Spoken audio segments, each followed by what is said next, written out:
मासूम कलियों का लहू मांग रहा है कौन। मासूम कलियों का लहू मांग रहा है कौन। माओ से ये खून बहा चाहता है कौन। जो खेल रहा है बच्चों के जनाजों से, इंसान नहीं दरिंदा है वो, सुन ले मकार दुश्मन। अस्सलाम वालेकुम। आज की सुबह उठते वक्त इंतहाई अफसुर्दा जो न्यूज़ हमने सुनी, वो बलूचिस्तान में एक दफ़ा फिर मासूम कलियों से, मासूम बच्चों से, मासूम जानों से हमारा अज़ली दुश्मन अपने कुछ जो मैं तो लोकल सहूलतकार का हूँ, उनके साथ मिलकर जो खेल खेल रहा है, लेकिन आज सुबह उसने जो खेल खेला है, ये गलती कर बैठा है। भूलना नहीं चाहिए था उसको। जब ये पेशावर में एपीएस हुआ था, तो उसके बाद हमारी फ़ौज कितनी बेरहम हो गई थी और वहाँ से एक एक को चुनकर मारा और मुल्क से भगाया था। तो अब बलूचिस्तान में भी जो होने जा रहा है, वो मेरी छठी हिस्सा है कि अगर वही रिपीट किया गया जो केपीके में और वज़ीरिस्तान में रिपीट किया गया था, उन मासूम जानों की शहादत के बाद, अगर ऐसा कुछ फ़ौज सोच रही है बलूचिस्तान में, तो फिर अब बीएलए क्या, भारत क्या, जो भी वहां पर है, या अफगानिस्तान क्या, उनकी खैर नहीं है। खैर, भारत ने छुप कर वार करना शुरू कर दिया है। पहले भारत बच्चों पर वार किया करता था, आपको पता ही है, जैसे मैं बता चुका हूँ। दोबारा फिर वही काम भारत कर रहा है। भारत ने अपने किराए के दहशतगर्दों के जरिए बलूचिस्तान में वार किया, 5 शहीद कर दिए। खजदार में 0 पॉइंट के करीब स्कूल बस को धमाके से निशाना बनाया गया, जिसमें 3 बच्चों समेत 5 शहीद जबकि बहुत सारे जख्मी हैं।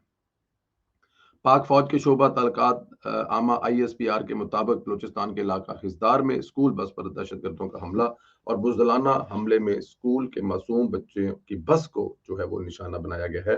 इब्तदाई इतलात के मुताबिक 3 बच्चे जो है वो 3 बच्चे और 3 बच्चों समेत, सो 3 बच्चे हैं और 2 जो है वो अब जाहिर है उसके अंदर जो भी मुलाजिम होंगे या जो भी काम करने वाले साथ होंगे, वो बस के वो शामिल हैं जो शहीद हो गए हैं और दहशत गर्दों के हमले में बहुत सारे बच्चे जख्मी भी हुए हैं। बलूचिस्तान में भारतीय प्राक्टिस ने इस भयानक मंसूबे को अंजाम दिया और मैदान जंग में नाकामी पर भारत बलूचिस्तान के और केपी के में जाहिर है वो प्रॉक्सी वार जो है वो अब करने के लिए शुरू हो गया। और दूसरी जानब डिप्टी कमिश्नर खसदार का कहना है कि धमाके में 35 बच्चे जख्मी हुए। जख्मियों को CMH खसदार मुंतकिल कर दिया गया, जहां उन्हें तबी इमदाद फराहम की जा रही है। भारत ने उन्हें पहले भी जैसे हमले का आगाज किया था, बच्चों को ही निशाना बनाया था। भारत का जंगी जुनून ठंडा नहीं हो रहा, वो चाहता है कि ये खित्ता मुकम्मल तौर पर जंग की नजर रहे। देखें, ये किसी भी तरह से अब देखें ना, अब यहाँ पे पूरी दुनिया को होना तो ये चाहिए कि पूरी दुनिया यहाँ पे इन्वॉल्व आए, वो देखे कि भारत इस खित्ते में क्या कर रहा है। ये जो मासूम बच्चे हैं, ये जो शहीद हुए हैं, मासूम बच्चे, ये पहलगाम में जो तुमने एक ड्रामा किया, जो तुमने एक फ्लैग फास्ट किया, वो पूरी दुनिया के सामने है। पूरी दुनिया ने उसको जिसे कहते हैं ना कि तुम्हें मुंह नहीं लगाया इस पे, तो तुमने उसका बदला जो है वो पाकिस्तान के मासूम जान, मासूम कलियों से लेना शुरू कर दिया। जब दुश्मन आपका इतना घिरा हुआ हो, जब दुश्मन आपका इतना ही मैं अब उसके लिए क्या लफ्ज इस्तेमाल करूं, बल्कि उसके साथ साथ मैं लफ्ज उन लोगों के लिए भी इस्तेमाल करूंगा जो चंद हजार डॉलरों के लिए या अपनी धरती माँ के, देखे लोकल होंगे ना वहां पर, उनके साथ तो कोई ना कोई खड़े होंगे ना। भारत के लोग 2 हैं, 4 हैं, 6 हैं, 10 है वहां पर। बाकी तो लोकली सहूलतकारी की जा रही है, बम लाने वाले, बम चलाने वाले, बम फिक्स करने वाले, कहाँ कहाँ भारत होगा। तो क्या वो जो लोकल वहां पे उनका साथ दे रहे हैं, अब वो बीएलए के प्लेटफॉर्म से दे रहे हैं, किसी और दहशतगर्द तंजीम से दे रहे हैं, प्राइवेटली पैसों के लालच में दे रहे हैं, तो मेरे ख्याल में वो भी ना इस दुनिया में और ना अगले जहान में खुदा की जात से इसका बदला वो जरूर पाएंगे। लेकिन मैं सिर्फ इतना कहना चाहता हूं कि सुन ले दुश्मन, एपीएस पेशावर जब तुमने करवाया था, तुम्हारा एक सहूलतकार नहीं छोड़ा था, और अब भी फौज का जो अजाब है इतना गजबनाक होने वाला है कि ये तुम बर्दाश्त नहीं कर पाओगे। भारत क्यों तलबला रहा है, इसकी वजह यह भी है कि पाकिस्तान की बेहतरीन सफारत हिकमत अमली से चल रहा है और नायब वज़ीर आज़म चीन का दौरा कामयाब तरीन करके आ रहे हैं। और वहां पे जाहिर है अफगानी वज़ीर खारजा भी था, और जाहिर है हमारे मुल्क में 90% जो चीजें होती हैं वो बरास्ता अफगानिस्तान होती हैं। तो एक अच्छे तलकात की शुरू होने से पहले शायद एक तीर से 2-4 शिकार करना चाहता है भारत, लेकिन नहीं कर पाएगा। भारत, पाकिस्तान और चीन ने सरमायाकारी की ज़राअत, सनत, आईसीटी में ताउन बढ़ाने और इलाकाई अमन, तरक्की और इस्तेहकाम के लिए मिलकर काम करने पर इत्तेफाक किया है। नायब वज़ीर आज़म वज़ीर ख़ारजा इसहाक डार की बीजिंग में चीनी वज़ीर ख़ारजा وانگ ای سے ملاقات، جس میں جنوبی ایشیا کی صورتحال، دو طرفہ تعلقات اور عالمی فورمز پر تعاون کا تبادلہ خیال کیا ہے۔ دونوں رہنماؤں کی ملاقات میں چین نے سی پیک فیز 2 پر اطمینان کا اظہار کیا ہے، تیسرے فریق کی شمولیت پر باہمی رضامندی ظاہر کی ہے، جبکہ دونوں ممالک نے سرمایہ کاری، زراعت، صنعت، آئی سی ٹی اور تعاون بڑھانے کی، علاقائی امن اور ترقی کے استحکام کے لیے کام کرنے پر مل کر جو ہے وہ کام کرنے پر اتفاق کیا ہے۔ نائب وزیر اعظم اسحاق ڈار نے پاکستان کی خود مختاری، علاقائی سالمیت اور دفاع کے حق پر چین کی حمایت کا شکریہ ادا کیا۔ اسحاق ڈار کہنا تھا کہ پاکستان چین کے کلیدی مفادات پر مکمل حمایت جاری رکھے گا اور مسئلہ کشمیر کا حل اقوام متحدہ کی قراردادوں کے مطابق ہونا چاہیے۔ دیکھیں، دو چیزیں ہیں، ایک تو جو چائنا ہے اور پاکستان ہے، اس کی دوستی اب ہر گزرتے دن کے ساتھ جو لازوال ہوتی جا رہی ہے، وہ بہت سارے لوگوں کے پیٹ میں مروڑ اٹھیں گے۔ جیسے کہ آپ کو پتا ہے کہ وہ جو بھارتی اپوزیشن کے تگڑے لیڈر ہیں، وہ بار بار کیا کہہ رہے ہیں؟ وہ یہی کہہ رہے ہیں کہ مودی نے اور مودی کی حکومت نے یہ جو کام کیا ہے، یہ بڑا غلط کام کیا ہے۔ کام کیا کیا تھا؟ وہ کیا تھا کہ پاکستان اور چائنا کو قریب کر دیا ہے، بلکہ بہت زیادہ قریب کر دیا ہے۔ یہ قریب ہونے سے آپ دیکھیں گے انشاءاللہ تعالی، اللہ نے اگر فضل کیا تو پاکستان اور چائنا کی دوستی لازوال ہوتی جائے گی، اور اس خطے میں جو ایک توازن ہے طاقت کا، وہ برقرار رہے گا، بلکہ انشاءاللہ تعالی بہت زیادہ ہو جائے گا، کیونکہ بھارت اس واقعے کے بعد اٹھنے والا نہیں ہے۔ افغانستان کو ساتھ لے کے چلنے کا مقصد یہ ہے، دیکھیں آپ کے یہ یورپ کو دیکھ لیں، مثالیں لے لیں، تگڑے سارے ملک انہوں نے ساتھ میں سارے ماڑے ماڑے ملک ساتھ ملا لی ہے، کیونکہ ماڑے ملک اگر تگڑے ہوں گے تو وہ آپ کی طاقت بن جائیں گے۔ تو افغانستان کو سمجھایا جا رہا ہے، ساتھ بٹھایا جا رہا ہے، اس کے ساتھ کام کرنے کی آفر کی جا رہی ہے، ٹریڈ کرنے کی آفر کی جا رہی ہے، ان کے ملک میں غربت ختم کرنے کے لیے، ان کے ملک میں اب دیکھیں ٹرین بن رہی ہے وہاں پہ، چائنا بنا رہا ہے وہاں پر۔ اس کے علاوہ بہت ساری دوسری انویسٹمنٹ ہے۔ وجہ کیا ہے؟ وجہ وہی ہے جو ٹرمپ کہتا ہے کہ ٹریڈ کرو، تجارت کرو، نکلو ان جھگمنڈوں سے۔ اور میرے خیال میں یہ بات جو طالبان ہیں ان کو یہ سمجھ آ جائے گی کہ اپنے ملک میں اگر انہوں نے افغانستان کی زمین استعمال ہونی دینی ہے بھارت کو، تو اس میں ان کا کبھی فائدہ نہیں ہوگا، نقصان ہی ہوگا۔ ادھر پاکستان نے دنیا کو بتایا کہ بھارت اپنے بحری راستے سے وار کرنا چاہتا تھا، ہمیں پتا تھا۔ اقوام متحدہ میں پاکستان کے مستقل مندوب عاصم افتخار کا کہنا ہے کہ بھارت خطرناک بحری تہائیوں میں مصروف ہے۔ سلامتی کونسل کے مباحثے میں سفیر عاصم افتخار نے کہا کہ یہ بات تفتیش ناک ہے، ایک بڑی طاقت غیر محدود علاقائی بالادستی کے خواب دیکھ رہی ہے، وہ بحری توسیع پسندی اور اہم آبی رستوں پر غلبہ حاصل کرنے کی کوشش کر رہی ہے۔ بھارت دریاؤں کو ہتھیانے اور محض انہیں اپنے لیے ایز اے ہتھیار استعمال کرنے کی کوشش کرے گا، جس میں ظاہر ہے اس کو کامیاب نہیں ہونے دے گا، اور جو معاہدوں کی کھلی خلاف ورزی بھی ہے۔ یہ بات بھی ذہن میں رکھنی چاہیے۔ اچھا، خیبر پختونخوا کے ایک سینئر عہدیدار اور پی ٹی آئی کے سینئر رہنما 40 ارب روپے کی میگا کرپشن سکینڈل میں نیب کی تحقیقات کی زد میں۔ 40 ارب!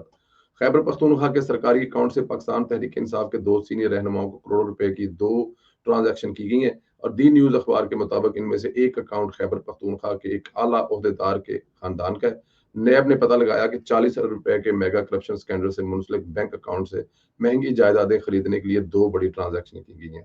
ذرائع نے یہ بھی بتایا کہ ایک جائیداد اور ہزارہ ریجن سے تعلق رکھنے والے پی ٹی آئی کے سینئر رہنما سے خریدی گئی ہے، اور جبکہ دوسری جائیداد کی ادائیگی جنوبی خیبر پختونخوا کے ایک بڑے شہر میں واقع تھی، جو اس میگا فراڈ سے منسلک ہے، اور ایک اور بینک اکاؤنٹ سے کی گئی ہے۔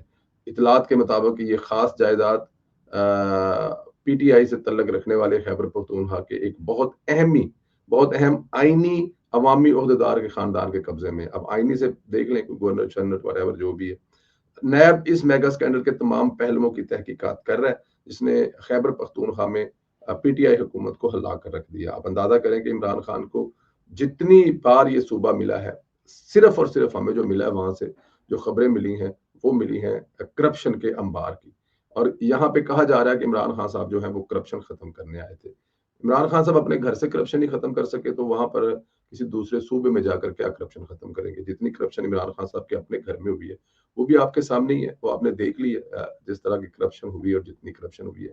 بٹ اینی ہاؤ، یہ جو ایک جسے کہتے ہیں آپ جو ہونا تھا عمران خان صاحب نے وہ تو کر دیا ہے، کرپشن تو ریکور ہو جائے گی، لیکن جو دوسری کرپشن کی ہے نا عمران خان صاحب نے، وہ کبھی ختم نہیں ہوگی۔ وہ کرپشن ہے معصوم لوگوں اور मासूम बच्चों के जहनों में पाकिस्तान और पाकिस्तान की फौज के खिलाफ नफरत असल मसला तो वो है। खैर, इधर जब खान साहब को पता चला कि आसिम मुनीर साहब जो है फील्ड मार्शल बन गए हैं, तो मसूफ जो है वो और लम्बे पै गए हैं। इमरान खान ने कहा कि फौज भी मेरी, मुल्क भी मेरा, इत्तेहाद का वक्त है, पार्टी और फौज में इत्तेहाद होना चाहिए, एस्टेब्लिशमेंट से बात करना चाहता हूँ। और उन्होंने कहा कि मैं खुद जाती हैसियत में एस्टेब्लिशमेंट से बात करना चाहता हूँ। मतलब पाकिस्तान तहरीक इंसाफ के साबिक चेयरमैन इमरान खान साहब फील्ड मार्शल आसिम मुनीर साहब से खुद 1 to 1 बात करना चाहते हैं कि मैं आपसे बात करना चाहता हूँ, फौज भी मेरी है।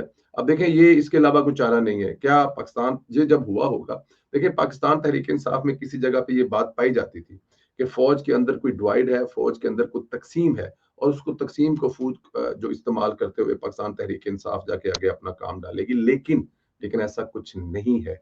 और जब ऐसा कुछ नहीं है तो वो आपके सामने है। तो अब जो लोग, जो पार्टी सरेआम बाकायदा तौर पर लॉन्ग मार्च कर रही थी कि जनरल आसिम मुनीर को आर्मी चीफ नहीं बनना चाहिए, और फिर जब वो बन गए तो उनके खिलाफ जो जिस किस्म की साजिशें करते रहे, उनको कमजोर करते रहे, इलेक्शन में जो हुआ वो सब आपके सामने है। जनरल फैज रिटायर्ड जो है वो जो करके गए हैं आसिम मुनीर को कमजोर करने के लिए, वो भी सब आपके सामने है।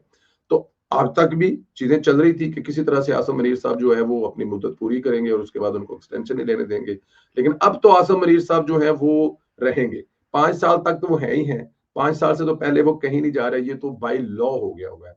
किसी दौर में 3 साल होता था, पहले किसी दौर में 5 साल, फिर 3 साल, अभी फिर 5 साल, और 5 साल के बाद भी कुछ बैद नहीं है कि आसिम मुनीर साहब जो है वो अभी रहे, क्योंकि पाकिस्तान को उनकी जरूरत है। ये तो वो वक्त बताएगा कि पाकिस्तान उनकी जरूरत है और क्या वो अपनी जिम्मेदारियां निभाने। तो ये पाकिस्तान तहरीक इंसाफ के लिए एक बहुत बड़ा धचका है। पाकिस्तान तहरीक इंसाफ की इससे देखें आईनी तौर पर या उनकी कुछ ताकत में इजाफा हुआ है या मतलब कुछ और हुआ है, वो अपनी मर्जी, एक ओहदा है, आईनी है, रिस्पेक्ट है, लेकिन तगड़ा होता है। अब वो ताहयात ये वर्दी पहन सकते हैं, अपने पास रख सकते हैं, वरना रिटायर्ड होने के बाद जाहिर है आप वर्दी नहीं पहन सकते, लेकिन वो मरते दम तक ये वर्दी अपने पास रख सकते हैं। ये ओहदा मरते दम तक उनके साथ रहेगा। और मेरे ख्याल में ये एक तहरीक इंसाफ के लिए किसी भी तरह से अच्छी खबर नहीं थी। अल्लाह पाक आप लोगों को अपने हिफ्ज़-ओ-मान में रखे। बहुत सारी खबरें हैं, लेकिन टाइम की किल्लत की वजह से अगले वीलॉग में आपसे करेंगे। गुजारिश, चैनल को जरूर सब्सक्राइब करें, बेल आइकन को प्रेस करें, ज्यादा से ज्यादा व्हाट्सएप ग्रुपों में शेयर करें, और भारत की इस बेहुदा हरकत पर जरूर लिखें जो उसने फिर एक दफा बच्चों पर हमला किया है। बच्चे भी, मेरे भी बच्चे हैं, आपके भी बच्चे हैं, सिविल के बच्चे हैं, लेकिन टारगेट किया गया है फौजियों के बच्चों ने, जिन्हें जिन्हों जिनके जिनके पेरेंट्स ने, जिनके वालदैन ने भारत को दुनिया जहान में मुंह दिखाने के काबिल नहीं छोड़ा। तो बुजदल दुश्मन में जो हमला किया है, इस पर अपनी राय का इजहार जरूर करें। इंशाल्लाह ताला आप लोगों से फिर अगली जो निशस्त होगी उसमें फिर बात होगी। अल्लाह आपको हिफ्ज़-ओ-मान में रखे। खुदा हाफिज।